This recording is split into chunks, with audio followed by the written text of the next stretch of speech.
It's another sunny, beautiful day in ancient Egypt during the illustrious reign of Pharaoh Ramses II.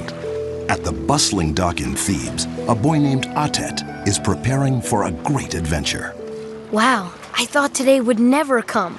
My brothers and I are heading down the Nile with our dad. My very first trip. Since I'm missing scribe school, teacher says I need to write everything down and give a report when I get back. So Mom and Dad gave me my very own medhead, a set of writing tools for the trip.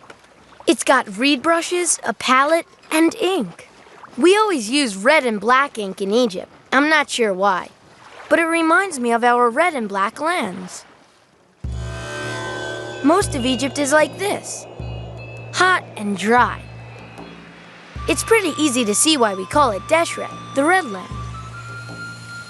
But some of Egypt is like this. It looks green on the top, but underneath is very rich black dirt. We call this land Kemet, the Black Land. It's where we grow all of our crops. If you flew like a bird, you'd see that the Kemet is all along the banks of the Nile River. Dad says that's why Egypt is called the gift of the Nile. Sounds strange, I know, but let me explain. Egypt is mostly desert, right?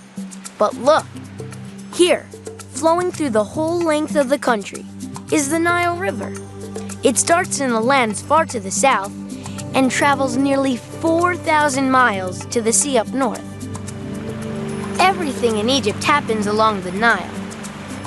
For one thing, it's like our main road, the very best way for anyone to travel around the country. But even more important than how the Nile carries us is what it brings us. Every year, heavy rains far to the south wash a lot of silt, or weathered rock particles, into the river. Dad says the silt combines with leaves and branches to form a rich mix full of iron, zinc, and other things, kind of like vitamins for the soil. We call this good stuff hoppy. So, every summer, all this water and hoppy flow down the Nile into Egypt, flooding the land for 4 months. When the floodwaters recede, they leave the hoppy behind. It makes the dirt really good for planting. A very long time ago, my ancestors started living along the Nile and planting crops. Then, they had some very smart ideas. First, they dug ditches and canals to trap in the floodwater. Then, during the dry season, they would open the canals and let water flow into the fields. Sometimes the fields were higher than the canals, and it was really hard to carry enough water by hand. So, they invented the shadoof, a long pole with a bucket at one end and a weight at the other.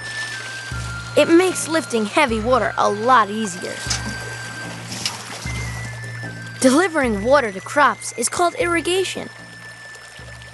We are some of the first people to figure out how to do that. Pretty clever, huh?